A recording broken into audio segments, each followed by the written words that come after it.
Pengadilan Tindak Pidana Korupsi Tipikor Jakarta Pusat menjadi saksi persidangan antara Sekjen PDIP KPK hari ini pada Jumat 14 Maret 2025. KPK menghadirkan 12 jaksa sebagai tim penuntut. Langkah ini menunjukkan keseriusan KPK dalam mengusut tuntas kasus yang melibatkan anak buah Megawati Soekarnoputri tersebut.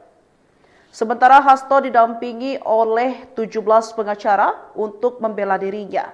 Hal ini disampaikan langsung oleh Ketua DPP PDIP Bidang Reformasi dan Sistem Hukum Nasional, Roni Talapesi, dalam konferensi pers di Menteng, Jakarta Pusat, Rabu 12 Maret 2025. Pantauan di lokasi Hasto tiba di ruang sidang Atta Ali sekitar pukul 8:56 waktu Indonesia bagian Barat dengan menggunakan rompi oranye tahanan KPK.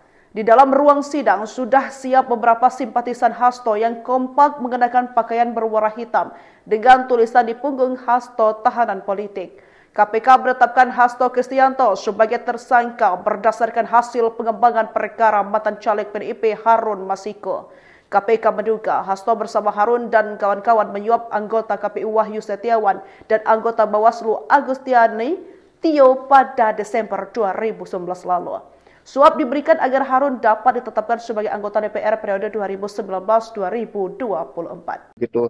Hingga nantinya sidang lanjutan membacakan eksepsi dari terdakwa Hasto Kristianto atau kuasa hukumnya akan dilangsungkan pada tanggal 21 Maret mendatang, begitu Mas Andi. Baik. Terima kasih jurnalis Tribun News, Rahmat Fajar Nugraha atas laporan Anda dan selamat kembali bertugas. Tahanan politik. Saya sudah membaca dengan cermat secermat-cermatnya terhadap surat dakwaan dan hampir semuanya merupakan suatu produk daur ulang.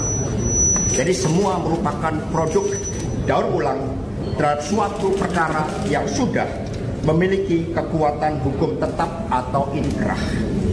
Begitu banyak manipulasi fakta-fakta hukum.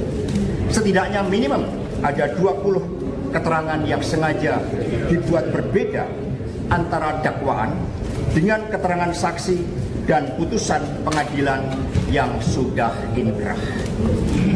Perlu rekan-rekan pers ketahui bahwa proses P21 juga terlalu dipaksakan. Selaku tersangka, kami sudah mengajukan saksi yang meringankan. Namun saksi yang namanya sudah dikirimkan ke KPK ternyata tidak pernah diperiksa.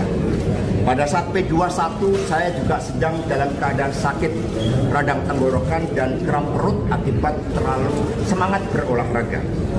Tetapi itu pun tetap dipaksakan sehingga hak-hak sebagai terdakwa telah sengaja dilanggar dan ini adalah suatu pelanggaran HAM yang sangat serius.